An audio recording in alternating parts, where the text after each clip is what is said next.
Dieu vous bénisse, que la grâce de Dieu soit sur votre vie. Demeurez bénis, que la paix de Dieu qui surpasse toute intelligence vous fortifie encore davantage. Soyez les bienvenus sur notre chaîne Trompette TV. Et nous sommes à notre émission de ce lundi. C'est une émission qui va vraiment nous aider. Normalement, ce n'était pas le thème que je devais donner aujourd'hui. Voilà, le thème normal, c'était détruire les renseignements sataniques. Voilà, le thème normal, c'était détruire les renseignements sataniques. C'était notre thème.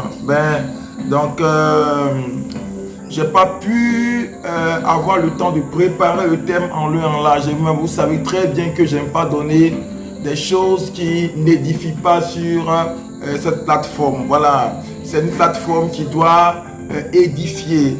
Donc, je dois donner du lourd, ce qui peut nous aider à avancer. C'est très important. Donc, on a changé de thème et c'est pourquoi j'ai mis désactiver la malédiction. C'est important. Voilà, désactiver la malédiction. Nous avons vraiment beaucoup de choses cachées derrière ce thème qui va vraiment nous aider à comprendre beaucoup de choses. Et là, si tu es là, commence déjà à te disposer par rapport à ça. Voilà, que Dieu te bénisse et que Dieu vous bénisse et que la grâce et la paix de Dieu soient sur votre vie dans le nom puissant de Jésus. Je suis votre serviteur, c'est encore le prophète. Et commencez déjà à vous connecter. Connectez-vous déjà. Je salue tous ceux qui suivent ce direct, qui vous me prenez. Si vous prenez ce direct au niveau de Haïti, au niveau des États-Unis, que ce soit même le Canada, tous ceux qui suivent ce direct en cours, je vous salue, que Dieu vous bénisse. Voilà, quel que soit l'endroit où tu es et que tu reçois cette émission sur ton portable déjà, que la paix de Dieu soit sur ta vie, que Dieu te bénisse. Comme je le dis, shalom à tous. Oui, à tous ceux qui me saluent, je vous salue également. Que Dieu vous bénisse. Voilà, et que la paix de Dieu soit sur votre vie dans le nom puissant de Jésus de Nazareth. Soyez bénis et que la paix de Dieu soit sur votre vie. Voilà, que Dieu vous bénisse. Ok, donc nous allons aller rapidement parce qu'on a perdu assez de temps. Attendez, je ne sais pas si...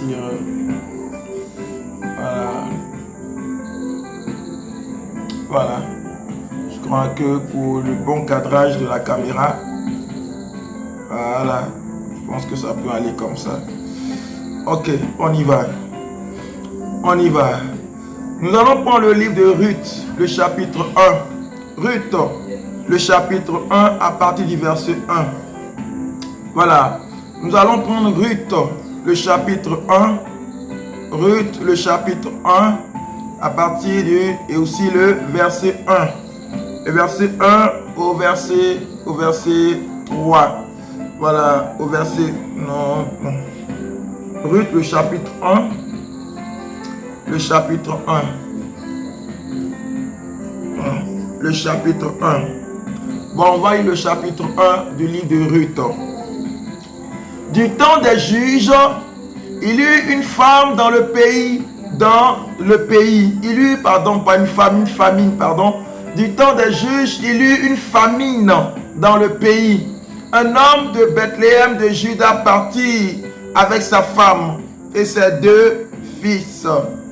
Voilà, et ses deux fils pour faire un séjour dans le pays de Moab.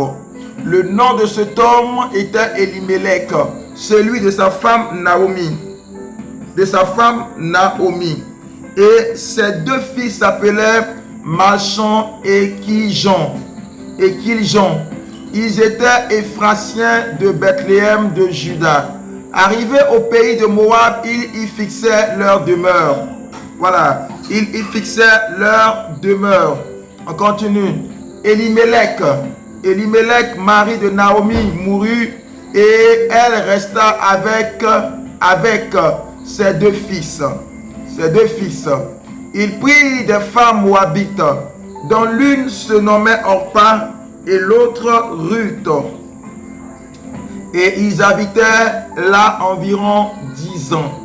Malchlon et Kiljon moururent aussi, tous les deux. Et Naomi resta privée de ses deux fils et de son mari. Puis elle se leva et ses belles-filles afin de quitter le pays de Moab, car elle apprit au pays de Moab que l'Éternel avait visité son peuple et lui avait donné du pain. Elle sortit du lieu qu'elle habitait accompagnée de ses deux belles-filles et elle se mit en route pour retourner dans le pays de Juda.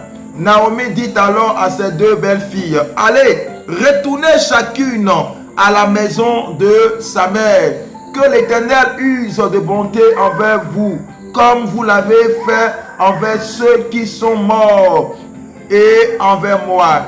Que l'Éternel vous fasse trouver à chacune du repos. Voilà, du repos dans la maison d'un mari. Et elle les baisa. Elles élevèrent la voix et pleurèrent. Et elles lui dirent, non, nous irons avec toi vers ton peuple.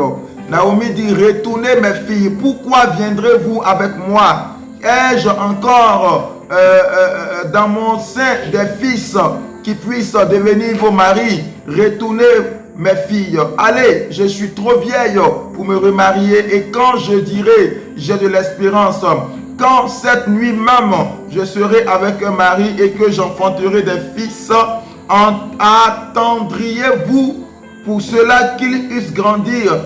Refuserez-vous pour cela de vous marier? Non, mes filles, car à cause de vous, je suis dans une grande affliction, de ce que la main de l'Éternel s'est étendue contre moi.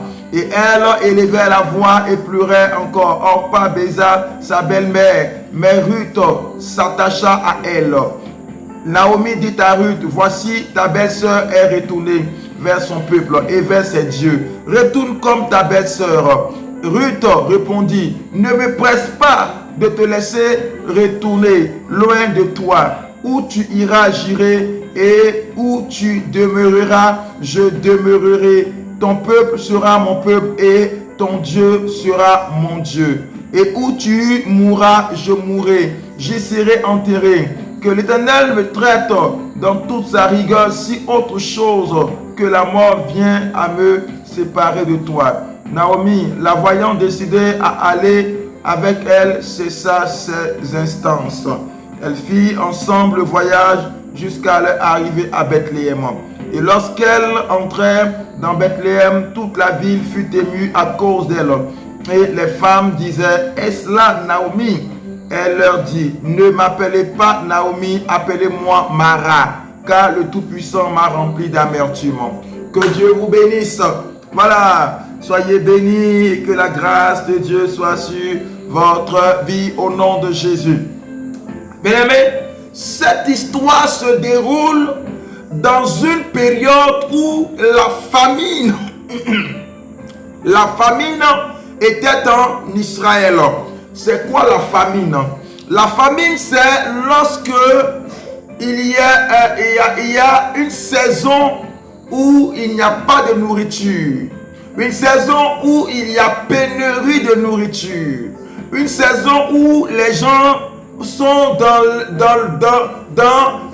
le besoin, la nourriture manque, ou bien carrément il n'y a pas de nourriture. La ville manque de nourriture et tout le monde cherche la nourriture. Vous comprenez?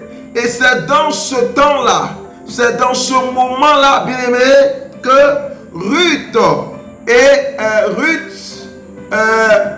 Orpa, Naomi, son mari qui s'appelait, je crois bien, comment il s'appelle là, tant que je regarde, son mari qui s'appelait Elimelech, avec ses deux fils Malchon et Kiljon, vont se retrouver dans cette période-là. Et la famine va frapper d'abord Israël. Et en Israël, il y avait d'abord 4 personnes qui vont partir. Naomi, son mari et ses 2 fils d'abord. Qui vont et qui quittent Israël. Pourquoi est-ce qu'ils quittent Israël? À cause de la famine. Il y avait la famine en Israël. Alors, ils vont quitter Israël pour se déporter à Moab. Et arrivé à Moab, les 2 fils, Maslon et Kiljon, ces 2 fils vont prendre des femmes moabites. Un va prendre Ruth et l'autre va prendre Orpa. Vous comprenez?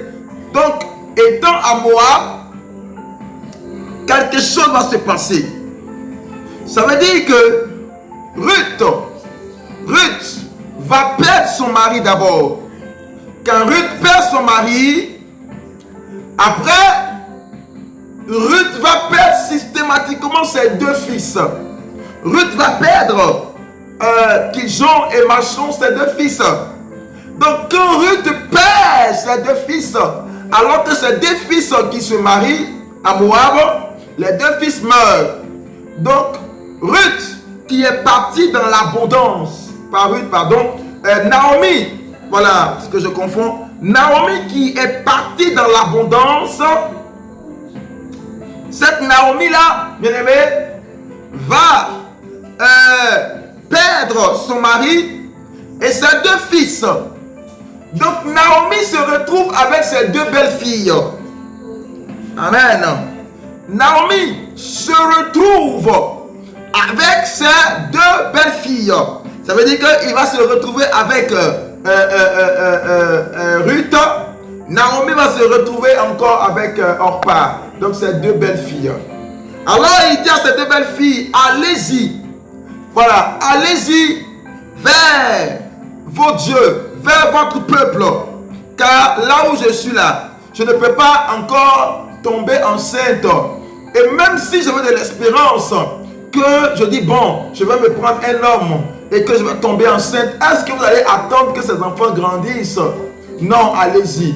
Et là, Ruth va lui dire, non, moi je vais rester avec toi. Là où tu vas partir, j'irai. Là où tu vas mourir, je vais mourir. Ton Dieu sera mon Dieu, ton pays sera mon pays. Alléluia. Ta nation sera ma nation. Et Orpa, quant à elle, va partir. Ça veut dire Orpa va retourner vers les dieux de ses pères. Alléluia. Bien-aimés, écoutez-moi très bien. Nous allons entrer dans beaucoup de révélations. Parce que le thème, j'ai dit, désactiver la malédiction. C'est notre thème de ce soir. Désactiver la malédiction. Il est important pour les uns et les autres de rester scotchés sur cette chaîne de TV et de vous scotcher là parce que Dieu va vous dire beaucoup de choses. Nous avons beaucoup de choses à faire passer par la grâce de Dieu. Et j'ai la pleine conviction que Dieu agira par sa puissance dans le nom puissant de Jésus de Nazareth. Que Dieu vous bénisse et shalom à tous ceux qui viennent d'arriver, qui nous prennent en cours et qui prennent en cours cette émission. Que Dieu vous bénisse. Voilà. Bien-aimés, écoutez-moi très bien. Comment certaines personnes se mettent dans la malédiction? D'abord, quand on parle de malédiction, les gens font allusion d'abord au péché. Les gens font allusion d'abord peut-être au péché, à la malédiction générationnelle. C'est-à-dire, les parents ont fait ceci, les parents ont fait cela, les parents ont péché, donc moi aussi je suis maudit, les parents ont fait ceci, les parents ont fait cela. Bien aimé, je vais te poser la question, es-tu né de nouveau? Est-ce que tu es né de nouveau? Parce que quelqu'un qui parle de malédiction générationnelle, c'est que tu n'es pas né de nouveau. C'est que tu n'es pas né de nouveau. Parce que la malédiction générationnelle ne peut pas s'étendre sur la vie d'un enfant de Dieu. Amen. Je le reprends. D'aucuns pensent que si tu penses que ce que ton grand-père a fait, ce que ta grand-mère a fait, ce que tes parents ont eu à faire, ça peut avoir un impact sur ta vie. Alors, cela se fera selon la foi que tu as. Mais la parole de Dieu nous dit, dans 2 Corinthiens, le chapitre 5, le verset 17, que si quelqu'un est en Jésus, ça veut dire que si quelqu'un est en Christ, si quelqu'un a décidé d'accepter Jésus, si quelqu'un a décidé de suivre Jésus, il est une nouvelle créature. Les choses anciennes sont passées et voici toutes choses sont devenues nouvelles. Vous allez me dire, mais pourquoi est-ce que il y a telle chose qui s'accomplit, ce que mon père a eu, ce que mon grand-père a eu là, je suis chrétien, mais j'ai l'impression que les mêmes choses se répètent dans ma vie. Je vais vous expliquer certains mystères. Écoutez-moi très bien. On parle de malédiction lorsque quelqu'un est sous l'esclavage d'une force dont il ne peut se libérer. Vous comprenez? Je reprends. Je dis, on parle de malédiction lorsque quelqu'un est sous une force dont il ne peut se libérer. Voilà. Ça, c'est une malédiction. Voilà. Mais, quand tu sais que tu peux briser la malédiction, tu peux briser l'influence d'une force, ce n'est pas une malédiction. Je reprends. Quand tu sais que tu peux briser l'influence d'une force sur ta vie, tu n'es pas sous la malédiction. Parce que tu as les armes de te libérer, de te proclamer libre, de te libérer catégoriquement. Vous comprenez? La malédiction, quand elle intervient, tu ne peux te libérer. Tu ne peux te libérer. Mais quand il y a la solution que tu as pour briser les malédictions dans ta vie, pour briser une influence externe dans ta vie, tu n'es pas maudit. Mais c'est juste que il y a ce qu'on appelle des liens qui sont en train de pouvoir stopper l'élan de ta destinée.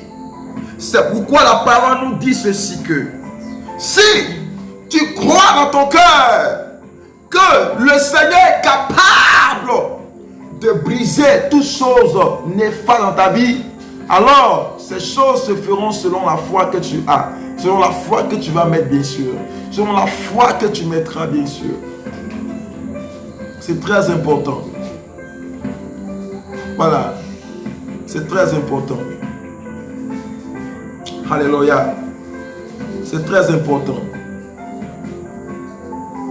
J'espère que vous m'entendez très bien. Donc, Naomi va se lever un beau matin. Quelqu'un qui est dans une femme qui est bénie. Naomi. Une femme qui est bénie. Elle était tranquille avec son mari en Israël. Elle était tranquille avec son mari en Israël. Vous comprenez? Et bizarrement, elle va se lever et elle va aller en Moab avec son mari et ses 2 fils. Tout simplement parce qu'il y avait la famine en Israël. Je dis bien, tout simplement parce qu'il y avait la famine en Israël. Alors, elle va se lever. Quand elle va se lever, elle va aller chercher, elle va quitter Israël. Elle va aller en Moab. C'est en Moab qu'elle espérait avoir la nourriture. C'est en Moab qu'elle espérait avoir la paix. C'est en Moab qu'elle espérait avoir la joie. C'est en Moab qu'elle espérait que sa vie allait changer. C'est en Moab qu'elle espérait que sa vie allait prendre une tournure extraordinaire. C'est en Moab qu'elle espérait voir peut-être sa famille être sauvée. Alors qu'en Israël, il y avait les gens également qui étaient là-bas. Dans la famine, il y a des gens qui sont restés là-bas, qui n'ont pas bougé, mais qui sont restés en Israël, qui n'ont pas bougé, mais qui sont restés en Israël. Et Naomi va voir Moab comme étant la solution au problème de la famine. Naomi va regarder Moab. Bien-aimé, laisse-moi te dire ces choses. Écoutez-moi très bien. Plusieurs personnes se mettent sur le joug d'une influence externe à cause des mauvais choix qu'ils prennent dans leur vie. Les mauvais choix te mettront sous une influence externe, sous une influence de malédiction. Plusieurs personnes aujourd'hui vivent en blocage, vivent une malédiction à cause d'un mauvais choix dans leur vie. Regardez le choix que Naomi a fait. Un choix, au lieu de rester tranquille en Israël, parce que la famine allait prendre juste un temps, ça allait passer. Naomi a dit non, je ne peux pas rester là. Je ne peux pas rester là. Naomi va faire ses valises, Naomi va faire ses bagages, et Naomi va se retourner direct en même temps à Moab. C'est à Moab qu'elle va partir. Et étant Moab là-bas, elle voit effectivement, elle va trouver la nourriture. Elle va manger. Elle sera à l'aise avec son mari et ses deux fils. Mais rapidement, le Dieu de Moab va récupérer le mari de Naomi. Les esprits de Moab vont récupérer le mari de Naomi. C'est ce qu'on appelle les esprits de sang, les esprits sanguinaires. Vous voyez, Moab est un dieu, Moab adore les dieux sanguinaires. La plupart, quand Dieu parlait au peuple d'Israël, il disait que ne servez pas les dieux des Moabites parce qu'ils font passer leur fils par le feu. Faire passer son fils par le feu, c'est sacrifier son enfant. Donc c'est un esprit de sang. C'est un esprit sanguinaire. C'est un esprit qui réclame le sang. La plupart des malédictions qui résistent sont des malédictions qui réclament le sang. Qui réclament le sang. C'est important. C'est des malédictions qui réclament le sang. C'est important. Amen. Donc, étant Moab, son mari meurt. Et quand son mari meurt, ses deux enfants qui lui restaient, qui étaient mariés, ces deux enfants également vont mourir. Le mauvais choix. Je dis bien le mauvais choix. Le mauvais choix. Le mauvais choix qui va te mettre sous une bannière étrangère, sous une influence étrangère, et qui va te détruire complètement. Qui va te détruire complètement. Combien de personnes aujourd'hui ont fait de mauvais choix dans leur vie jusqu'à présent? Combien de personnes ont fait de mauvais choix? Aujourd'hui, leur vie n'avance pas. C'est des chrétiens, des enfants de Dieu qui sont animés du zèle, mais aujourd'hui qui ne comprennent pas. Comme si un pan de la vie avait été bloqué. Comme si un aspect de la vie avait été bloqué. Comme si quelque chose avait été bloqué. Comme si quelque chose avait été bloqué. Alléluia. Voyez, Naomi ne comprenait rien. Perdre son mari. Ensuite, perdre ses deux fils. Alors, c'est là maintenant elle se rend compte qu'elle a fait un mauvais choix. Elle aurait dû rester en Israël. Elle aurait dû rester en Israël.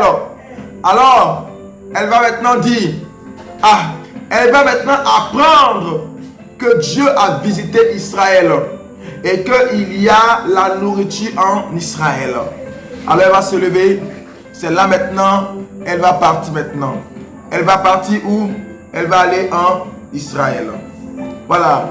Alors quand elle arrive en Israël, les gens la voient et disent, c'est Naomi qui était là, qui est partie, qui est revenue. Elle dit, non, ne m'appelez plus Naomi, appelez-moi Mara. Mara, ça veut dire quelqu'un qui a une vie amère. Appelez-moi Mara. Ne m'appelez plus Naomi. Appelez-moi Mara. Parce que Dieu m'a rendu amer. Il a rendu ma vie amère. Dieu a rendu ma vie amère. Amen. Bien-aimé, quand elle arrive, elle va dans l'abondance et elle revient dans l'humiliation et la pauvreté. Dans l'humiliation et la pauvreté. Alléluia. Bien-aimé, écoutez-moi très bien. Je vais vous donner quelque chose. Sans doute, ça va vous aider à comprendre beaucoup de choses. Voilà. Voilà. Ça va vous aider à comprendre beaucoup de choses. Regardez un peu. En fait, Naomi revient et elle revient avec ses deux filles. Ses deux belles, non, avec sa belle-fille bien sûr, avec Ruth seule. Ruth l'accompagne jusqu'en Israël. Le mauvais choix a mis Naomi dans l'amertume, alors que c'est une femme bénie. C'est pourquoi je dis, un enfant de Dieu né de nouveau ne peut pas passer, ne peut pas être sous la malédiction. C'est pas possible. Voilà, c'est impossible. À moins que Dieu lui fasse passer par des épreuves. Ne confondez pas épreuve et malédiction. Voilà. Ne confondez pas les épreuves. Le désert spirituel, le désert de la destinée avec la malédiction. Parce que on a tellement pensé que la malédiction des parents, la malédiction générationnelle, on cherche quelque part là-bas. Telle chose. C'est vrai. Même si Dieu révèle que ton grand-père a eu à faire telle ou telle chose, ce n'est pas pour que tu te dises que tu es maudit ou tu es maudit, non. Mais c'est pour que tu saches que l'influence que tu vis, l'influence de ta vie actuelle est due à quelque chose. Alors tu dois briser cette influence dès maintenant. Changeons de mentalité. C'est important. Changeons de mentalité, c'est important. Voilà. Maintenant, nous allons aller tout droit sur notre thème qui est désactiver la malédiction. 1. Comment désactiver une malédiction? La première des choses pour désactiver une malédiction, il faut demander la connaissance ou la révélation des choses que des personnes qui ont vécu avant nous ont pu faire. Souvent c'est très important. Non, on ne le fait pas parce que non, c'est important parce que regardez un peu. Dans l'armée, il y a des corps d'élite de l'armée. Il y a un corps d'élite qu'on appelle un sniper. Un sniper peut te viser à des centaines de mètres. Et la cible est atteinte. Voilà. Donc, le fait de faire ces choses, c'est cibler avec exactitude, bien aimé, ce que nous pouvons toucher et puis la chose sera réglée automatiquement. Première chose, il faut prendre des renseignements autour de nous, des renseignements sur ceux qui ont vécu avant nous, et ça nous aide également à pouvoir cibler la chose de façon directe. Ça c'est la première des choses. Voilà. Deuxième des choses, pour désactiver une malédiction, il faut d'abord avoir des renseignements sur le lieu sur lequel nous sommes. Tu vis où? Tu vis dans quelle maison? Le lieu sur lequel tu te trouves. C'est important de prendre des renseignements clairs et savoir quel est le lieu sur lequel je me tiens. Vous voyez, il y a une seule chose. Il y a un passage de la Bible qui dit, le passage dit ceci que le lieu que foulera la plante de vos pieds, je vous le donne. Et on répète ce passage-là On répète ce passage-là. Oh, Dieu dit, le lieu que foulera la plante de votre pied, je vous le donne. Le lieu que foulera la plante de votre pied. Et on répète ce... Mais attention, attention. C'est pas tous les lieux qu'on foule et qui nous est donné en propriété. Je vous le dis maintenant. C'est pas tous les lieux qu'on foule et qui nous est donné en propriété. Ah, il faut faire vraiment attention.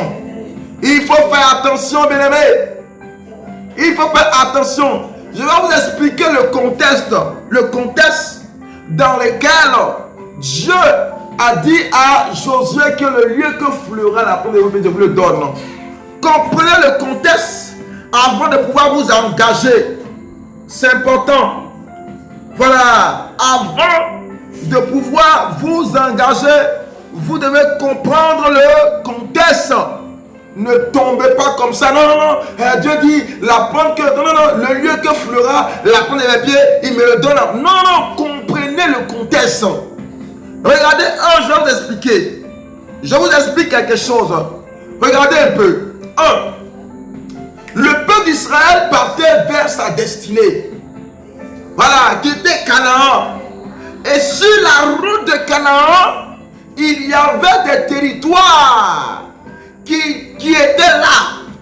Et ces territoires-là, d'emblée, Dieu leur disait que toutefois que vous allez arriver sur un territoire qui est sur la trajectoire de Canaan, ce territoire-là, vous aurez la possession de ce territoire. Vous comprenez? Vous aurez la possession de ce territoire. Ça veut dire quoi? Ça veut dire clairement que s'il y a un lieu, un endroit dans lequel tu te trouves, dans ce lieu-là, vous devez comprendre que en fait, ce lieu doit être dans ta destinée. Ce lieu doit être dans le plan de Dieu. Non, non, non. Il faut que ce lieu soit dans le plan de Dieu afin de dire que ce lieu-là, c'est ma possession. C'est important. Regardez un peu. Il y avait une histoire que je vais vous raconter qui est dans la Bible, bien sûr. Voyez Jéricho. Quand Jéricho a été détruit par les enfants d'Israël, Josué va maudire la ville de Jéricho. Il va dire que celui qui va rebâtir Jéricho, quand il va poser les fondements, il va perdre son premier fils. Que si son père qui rebâtit, qui finit de rebâtir, qui va poser le deuxième fondement, ou bien il va poser la dernière brique, et il va perdre son second fils. Voyez, regardez la parole que Josué a prononcée sur la ville de Jéricho. Il y avait un homme qui s'est levé à l'époque et qui est rebâti Jéricho. Quand la personne a bâti Jéricho, dès qu'il a commencé, pouf, son premier fils décède. Son premier enfant est mort. Après encore, son deuxième, quand il a fini de rebâtir la ville de Jéricho, il a perdu son second fils. Ah! Vous comprenez? Et pourtant, c'était un homme bien. Il a foulé le sol de Jéricho. Mais Jéricho a été pour lui un souci, a été pour lui un malheur. Il a perdu 2 de ses enfants. C'est comme Ruth.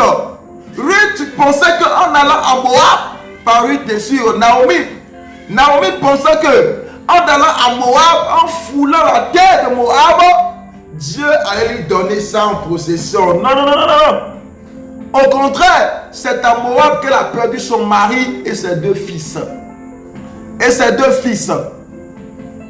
Donc, évitez de dire comme ça, voilà, à tout bout de champ ou à tout vent, de dire que non, le lieu que foulera la plante de votre pied, je vous le donne. Non, non, non, non, non, non. C'est pas tout lieu.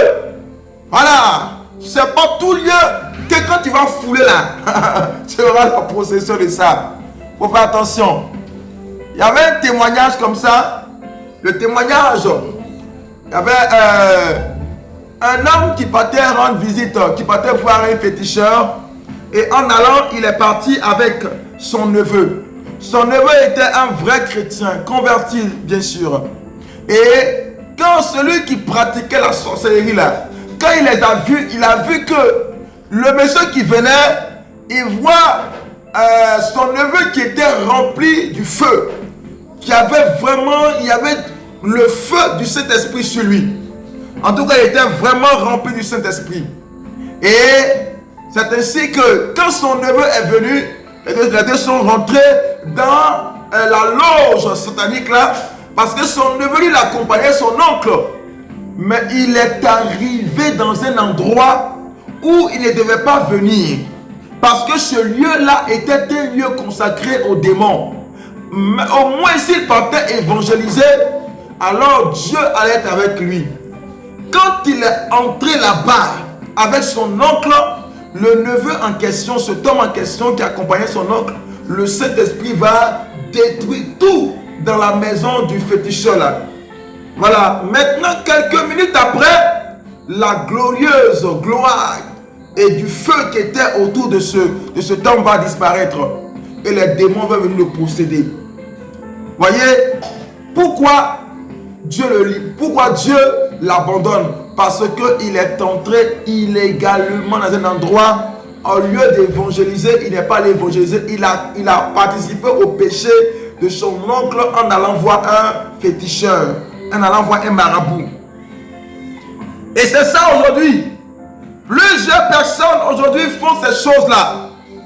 Bien-aimé, je voudrais simplement te dire, en ce soir-là, si tu regardes cette émission, la deuxième chose qui peut t'emmener à désactiver une malédiction dans ta vie, il faut prendre les informations autour, je dis bien autour du lieu où tu te trouves, l'endroit où tu es, ta nation, le village, la région, la maison. Il faut prendre des renseignements. C'est important. Voilà. C'est important. Je le dis, c'est important. Alléluia. C'est important. Et je crois que dans le nom de Jésus, si tu prends ça au sérieux, tu verras ce que Dieu fera dans ta vie à partir d'aujourd'hui. C'est très important. Troisième des choses pour pouvoir désactiver facilement une malédiction. Troisième chose qu'il faut noter, c'est que il faut dans son cœur, il faut changer la mentalité. Changer de mentalité. Ayez une mentalité de quelqu'un qui n'est pas maudit. Amen. Ayez la mentalité des gens qui ne sont pas maudits. Prenons le livre de Nombre. Nombre, le chapitre 23. Le verset 23. Le verset 23. Voilà. Le verset 20. Le verset 20. Nombre, le chapitre 23. Le verset 20. Je dis. Troisième option ou bien troisième étape. Voilà. On a parlé premier primo. Nous avons énoncé les différents ce qu'il faut faire pour désactiver la malédiction. Voilà. Et là nous sommes arrivés maintenant troisième, il faut changer de mentalité. Troisième, changer de mentalité. Aïe, aïe, aïe. Vous voyez, plusieurs personnes, plusieurs enfants de Dieu ont ce problème-là de mentalité. De mentalité. Bien-aimé, ta cage est ouverte. La prison est ouverte depuis 2000 ans. Je dis, depuis 2000 ans. La prison a été ouverte. Depuis 2000 ans, la cage a été secouée et ouverte. Changeons de mentalité dès maintenant. Vous comprenez? Regardez un peu. Nombre 23, le verset 20. la parole nous dit ceci. Voici, j'ai reçu l'ordre de bénir. Il a béni, je ne le révoquerai point. Il dit ceci. Balaam va dire à Balak que lui, Balaam, en tant qu'un devin, il a reçu l'ordre de bénir Israël. Dieu lui dit, tu vas bénir Israël, que tu le veuilles ou pas. Tu vas bénir Israël. Il dit, j'ai reçu l'ordre de bénir et je ne peux le révoquer. Je ne peux faire autrement. Voilà. Au verset 21, il dit, il n'aperçoit point d'iniquité en Jacob. Il ne voit point d'injustice en Israël. Aïe, aïe, aïe. J'aime trop ce passage-là. L'Éternel, son Dieu, est avec lui. Il est son roi, l'objet de son allégresse. Dieu les a fait sortir d'Égypte. Il est pour eux comme la vigueur du buffle. Le verset 23, il dit ceci. L'enchantement ne peut rien contre Jacob, ni la divination contre Israël. Au temps marqué, il sera dit à Jacob et à Israël, quelle est l'œuvre de Dieu. L'enchantement ne peut rien. L'enchantement ne peut rien. L'enchantement, c'est l'envoûtement. C'est tout. L'enchantement ne peut rien contre toi, ma soeur. L'enchantement ne peut rien contre toi, mon frère. Ni la divination. Regardez un peu. Israël était campé dans les plaines tranquillement. Et quelqu'un va venir les maudire. Est-ce que tu crois que quelqu'un peut venir te maudire et ça va prendre? Je te pose la question à toi. Est-ce que tu crois que quelqu'un peut venir te maudire et puis ça va prendre facilement comme ça? Non. Quelqu'un vient, quelqu'un te maudit et puis ça va prendre facilement comme ça. C'est la question que je te pose. Est-ce que tu crois que quelqu'un peut venir te maudire? Maudit si facilement et puis facilement quand tu seras maudite. Amen. Alléluia. Changeons de mentalité. Change your mentality. Changeons de mentalité. C'est important. C'est important, mes amis. Regardez un peu. Un peu sur moi. Dans notre famille là, c'est comme ça on est. Dans notre famille là, tous ceux qui se marient là, ne restent pas longtemps dans leur mariage et divorcent. Dans notre famille là, chez nous là-bas là, chez nous ici là, chez nous là, dans notre région là, dans notre famille là. Quand tu vas dans notre famille là, effectivement, tu resteras dans ta famille. Bien-aimé, tu n'appartiens plus à ta famille. Tu appartiens à la famille des rachetés. Tu appartiens à la famille des rachetés. Dans notre famille là, toutes les femmes ont fibrome. Elles ont des kystes ovariens. Non! Dans notre famille là, c'est compliqué. Même pour aller jusqu'au mariage, c'est difficile. Bien-aimé, laisse-moi te dire ces choses. Dans ta famille, c'est leur famille, c'est pas ta famille. Ta famille, c'est la famille des rachetés. Ton père, c'est Jésus. Ton père, c'est le Seigneur. Ton père, alléluia. J'ai dit ton père, c'est le Seigneur. Ton père, c'est lui. Alléluia. C'est lui ton père. C'est lui ton père. C'est pas quelqu'un d'autre, c'est lui ton père. Alléluia. La famille des rachetés. Alléluia. Que Dieu nous bénisse. Troisième des choses, il faut que tu changes ta mentalité. Non, je ne suis pas maudit. Non, je ne suis pas maudit. Non, je ne suis pas maudit. Non, je ne suis pas maudit. Non, je refuse d'être maudit. Je refuse toute malédiction. Je crois que je ne suis pas maudit. Je sais que ma vie ne peut pas être maudite.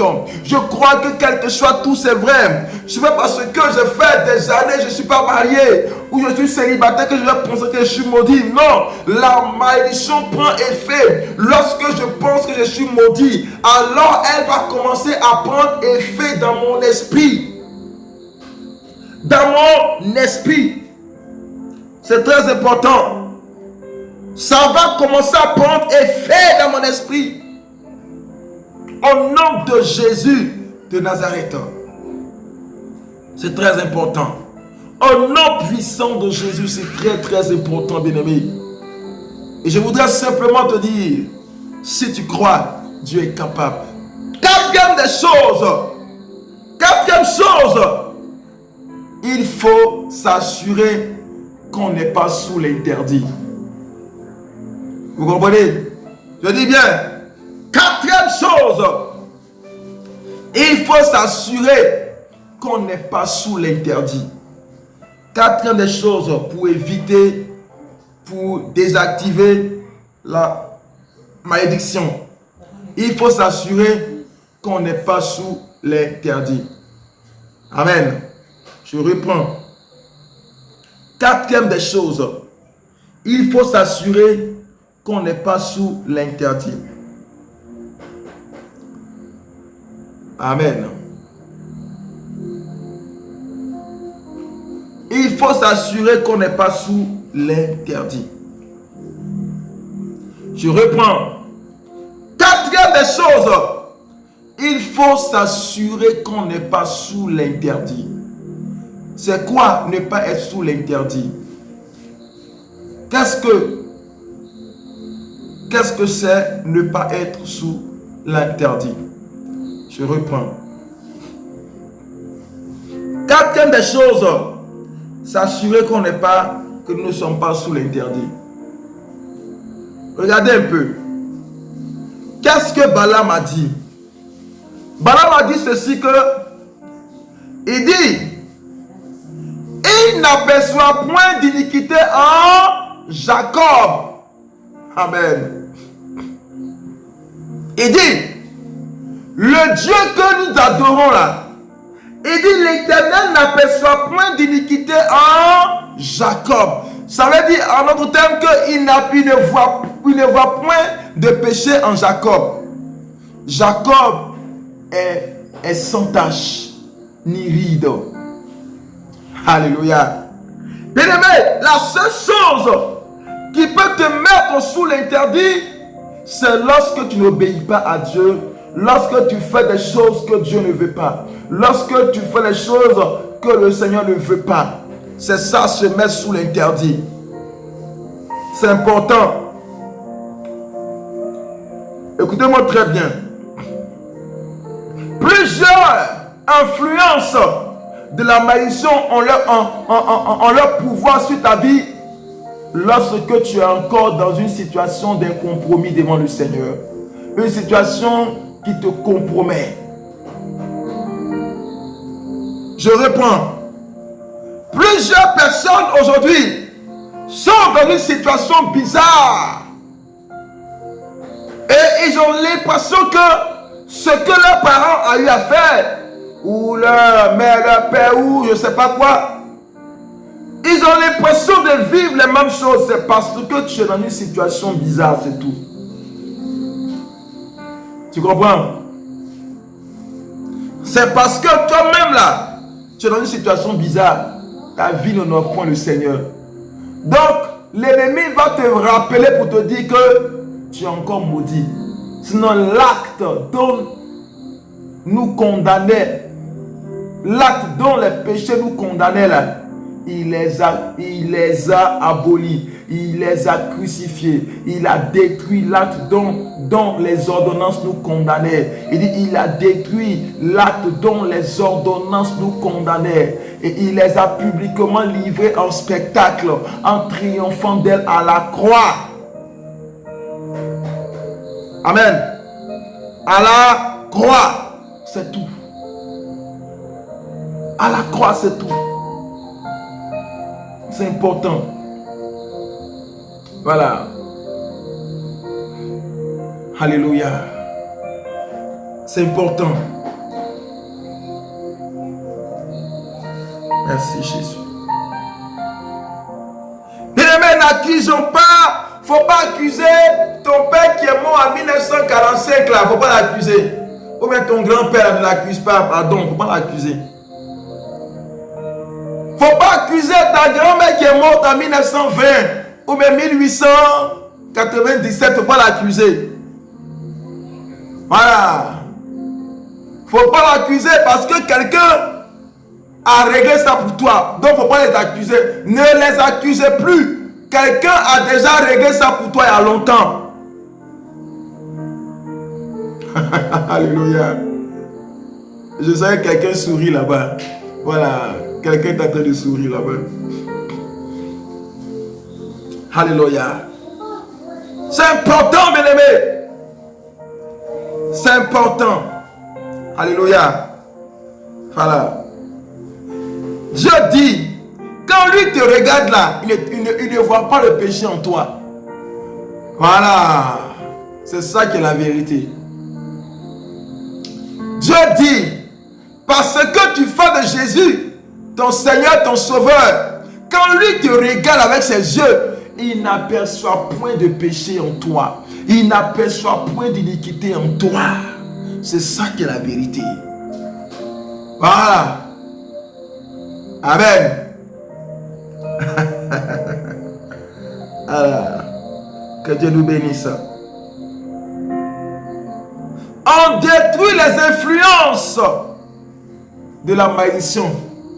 Mais sinon, la malédiction en elle-même, il y a longtemps, elle est partie. Il y a longtemps, elle est détruite. Voilà. Il y a longtemps, elle est détruite. Même Dieu lui-même. Dieu ne peut pas te maudire. Parce que si Dieu te maudit, là, qui va te libérer? Non, si Dieu te maudit, qui va te libérer? Dieu ne maudit pas les gens. Hein. Dieu ne maudit pas la personne. Dieu ne maudit pas l'homme directement comme ça. En tout cas, je cherche mais je ne vois pas trop. Voilà. Dieu ne maudit pas directement comme ça la personne. Non. Soit Dieu maudit le travail, soit Dieu maudit ta maison. Dieu maudit, voilà, ce qui est autour. Mais dis que toi-même, dites-moi, tu seras maudit. Hein. Tu seras maudit. Vous comprenez? Voilà. Même dans le jardin d'Éden, quand l'homme a péché, est-ce que Dieu a maudit l'homme? Je vous la question, est-ce que Dieu a maudit l'homme? D'aucuns diront oui, mais non, il n'a pas maudit l'homme. Hein. Voilà, il n'a pas maudit l'homme. Dieu a dit que la terre sera maudite à cause de toi. Est-ce que Dieu a maudit l'homme? Est-ce qu'il a maudit l'homme? Et dit la terre sera maudite à cause de toi. Mais il n'a pas dit Adam tu es maudit. Hein? Mais s'il dit Adam tu es maudit là, c'est grave. C'est grave. S'il dit Adam tu es maudit là, mais c'est grave. Il dit Adam, comme tu m'as désobéi, le sol sera maudit à cause de toi. Il dit le sol sera maudit à cause de toi. Voilà. C'est ce qu'il a dit. Il dit le sol sera maudit parce que tu m'as désobéi. Donc le sol sera maudit à cause de toi. Voilà. Est-ce que vous comprenez un peu cela? Dieu, regardez, même quand le peuple d'Israël péchait, qu'est-ce que Dieu fait? Dieu maudissait leurs champs, Dieu maudissait le pays, Dieu envoyait les ennemis contre leur production, contre eux, mais eux-mêmes, c'est que l'être humain même, c'est que si Dieu te maudit directement, tu vas mourir. Tu vas mourir. C'est un effet immédiat. Tu tombes raide mort, c'est fini pour toi. C'est fini. Ceux qui ont été maudits directement, regardez la fin. Ils sont morts direct. Corée, les amis de Corée, Dathan et Abiram. La terre s'est ouverte comme ça. Ils sont rentrés et puis c'est fermé comme part. En même temps, ils ont été ensevelis. Ils sont morts direct. Regardez Ananias et Saphira. Quand ils ont menti au Saint-Esprit là, ils sont morts sur le coup. Direct. Une malédiction qui descend directement sur ton corps, la personne, mais tu ne résistes pas, tu meurs direct. Rapide. Alors si Dieu avait maudit Adam, sur le champ, Adam serait mort. Il serait mort sur le champ. Vous comprenez? Il serait mort sur le champ. Donc c'est pourquoi Dieu, même pour la femme, qu'est-ce que Dieu a dit? Elle n'a pas maudit la femme. Non, il dit, j'augmenterai les douleurs de ton enfantement, de ta grossesse. C'est tout. Il dit, je vais augmenter. Il dit, je vais augmenter. Mais c'est ce que Dieu a dit. Je vais augmenter les douleurs de ton enfantement. C'est tout ce que Dieu a dit. Augmenter. Voilà. C'est important. Bien-aimé. C'est très important. Donc, comprenez certains mystères et comment la malédiction fonctionne. Si tu ne comprends pas comment ça fonctionne, tu vas vraiment tomber dans beaucoup de choses. Tu vas te mettre dans beaucoup, tu ne pourras pas t'en débarrasser. Avant de pouvoir vaincre quelque chose, il faut comprendre comment la chose même fonctionne. C'est très important. Il faut comprendre comment la chose fonctionne avant de pouvoir t'en débarrasser. C'est très important. C'est très important, bien-aimé. Alléluia. C'est très important. Voilà. Que Dieu vous bénisse. J'espère que vous m'entendez, vous me comprenez très bien et que les choses vraiment avancent par la grâce de Dieu.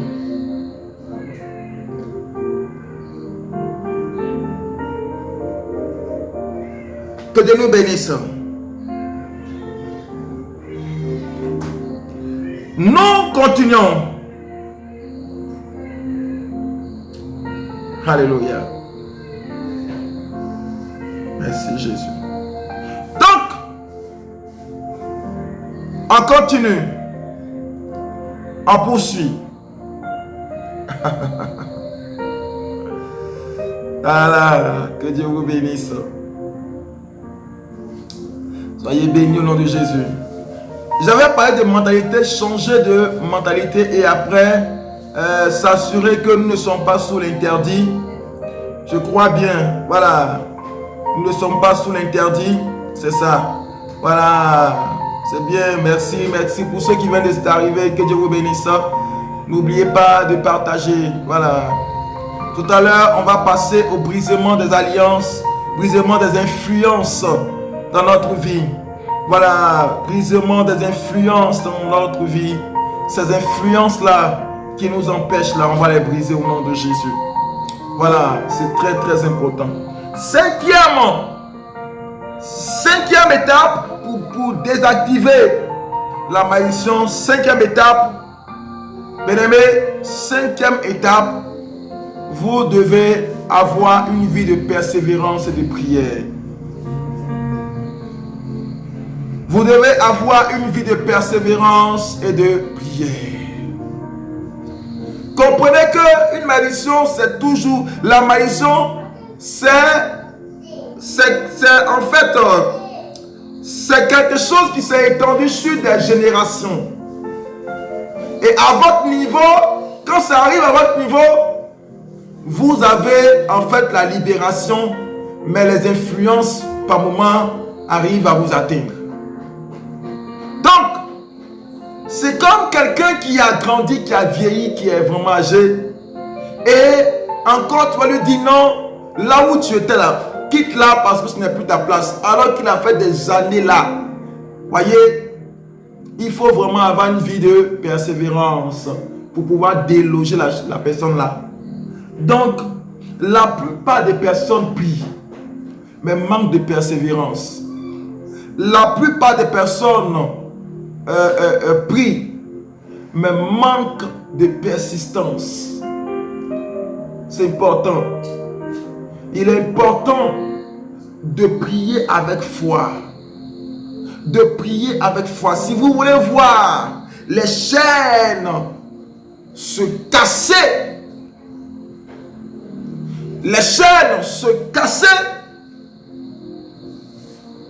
il est important que vous fassiez preuve de persévérance. Je le dis, il n'y a pas autre chose qui résiste à la prière que l'influence de la malédiction. C'est important. Vous voyez, quelqu'un qui va vers la mer, voilà, quelqu'un qui va vers la mer,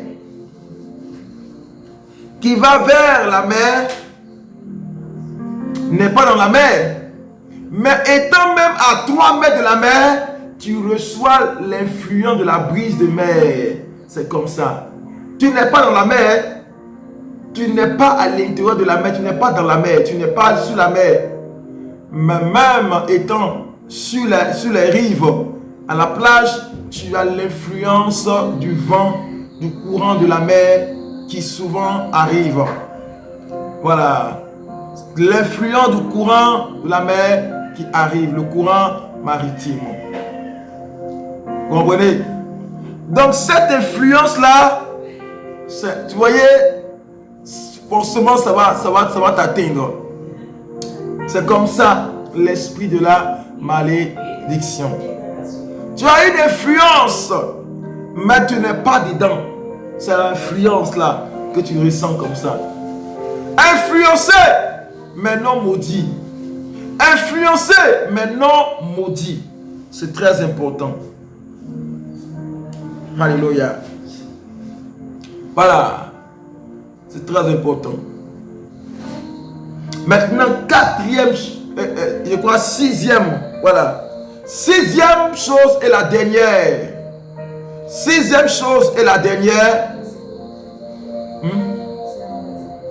Sixième chose et la dernière.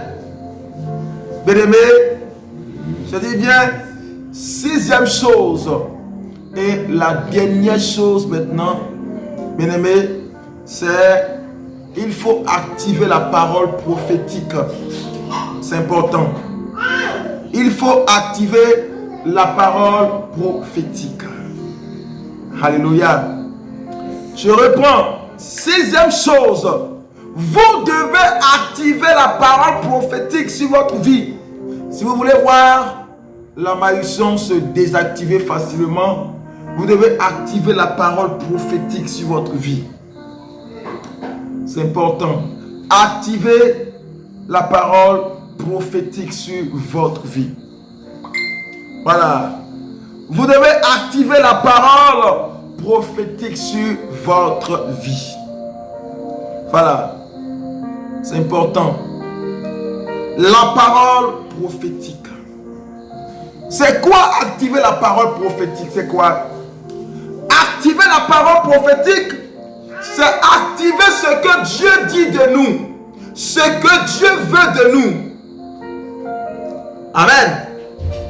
Activer ce que Dieu dit de nous. Activer ce que Dieu veut de nous. Qu'est-ce que Dieu veut de toi? Qu'est-ce que Dieu dit de toi? Active ça maintenant. Ne permets pas qu'une influence externe vienne remettre en cause ce que Dieu te dit, ce que Dieu t'a dit. Quel est ce que Dieu t'a dit? Le plan de Dieu. Non, ne permets pas. Il faut refuser. Même quel que soit un homme de Dieu fut-il, ou une personne qui te dit que tu seras ceci, tu seras cela. Non, il faut activer. Dis non, je crois ce que Dieu m'a dit. Et je commande maintenant que la parole prophétique se matérialise sur ma vie. Au nom de Jésus. Matérialise la parole prophétique sur ta vie. Je crois que je vais voyager. Je crois que je vais évoluer. Je crois que je ne serai plus la même personne. Je crois que ma situation va changer. Je crois que les choses vont changer. Non, je refuse d'être dans ces conditions. Je refuse. Et je crois que les choses vont changer dorénavant. Je crois que les choses vont évoluer. Je crois que ma situation va avancer. Je crois que ma situation va évoluer. Je crois que je ne serai plus la personne que mes parents disent que je suis, ou mes frères, mes soeurs disent que je suis. Mais je sais que je vais produire l'étonnement. L'étonnement devant tout le monde. Je serai un sujet d'étonnement. Alléluia. Je dis, je serai un sujet d'étonnement. Alléluia. Activez la parole prophétique. C'est important. Activez la parole prophétique. Alléluia. Activez la parole prophétique. Active cette parole maintenant. Active-la. Active-la. La parole prophétique s'oppose à la loi du célibat. La parole prophétique s'oppose à la loi de la pauvreté.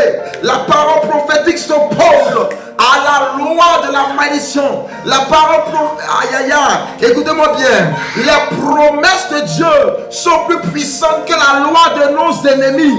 Les promesses de Dieu sont plus puissantes que la loi de nos ennemis. Maintenant, Jesus,